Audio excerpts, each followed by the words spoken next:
बारामतीमधून phone आल्याने विरोधकांनी सर्वपक्ष बैठकीवरती बहिष्कार टाकल्याचा आरोप मंत्री छगन भुजबळांनी नाव न घेता शरद पवारांवरती केलेला आहे। तर शरद पवारांनी मंडल आयोग लागू करण्यासाठी प्रयत्न केल्याने त्यांचे आभार सुद्धा भुजबळांनी मानत महाराष्ट्र पेटवण्याचं काम सुरू असल्याचा आरोप सुद्धा केलेला आहे। वाडांना सुद्धा बोललो, त्यांना सुद्धा कायद्याच्या काही कॉपीज दिल्या आणि त्यांना सांगितलं की काही करा आणि शरद पवार साहेबांना सुद्धा बोलवून घ्या। कारण व्हीपी सिंगांनी जे आरक्षण दिलं त्या आरक्षणाची अंमलबजावणी पवार साहेबांनी केली, म्हणून आम्ही आतापर्यंत पवार साहेबांचा जय जयकार केला, त्यांचे आभार सुद्धा मानले। परंतु ज्या वेळेला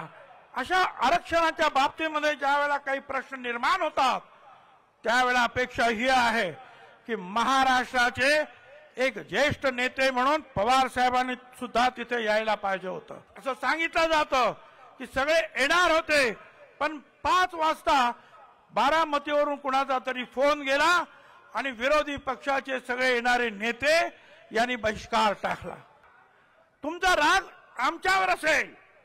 तुमचा राग अजितदादावर असेल, तुमचा राग छगन भुजबळावर असेल, पण या ओबीसी समाजानं तुमचं काय घोडं मारलंय का तुम्ही येत नाही सगळ्यांना सांगायचं आणि मग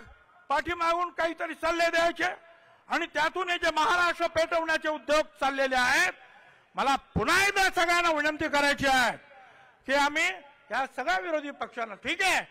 ज्या वेळा निवडणुका येतील त्यावेळी तुम्ही तुमची निवडणूक लढा, आम्ही आमची निवडणूक लढू, तुम्ही तुमचे झेंडे घ्या, आम्ही आमचे झेंडे घेऊ, तुम्ही तुमची भूमिका मांडा, आम्ही आमची भूमिका मांडू, पण या राज्यातले सामाजिक प्रश्न सोडवत असताना मुद्दाम होऊन त्याच्यावर बायकॉट टाकायचा, मुद्दाम होऊन यायचं नाही।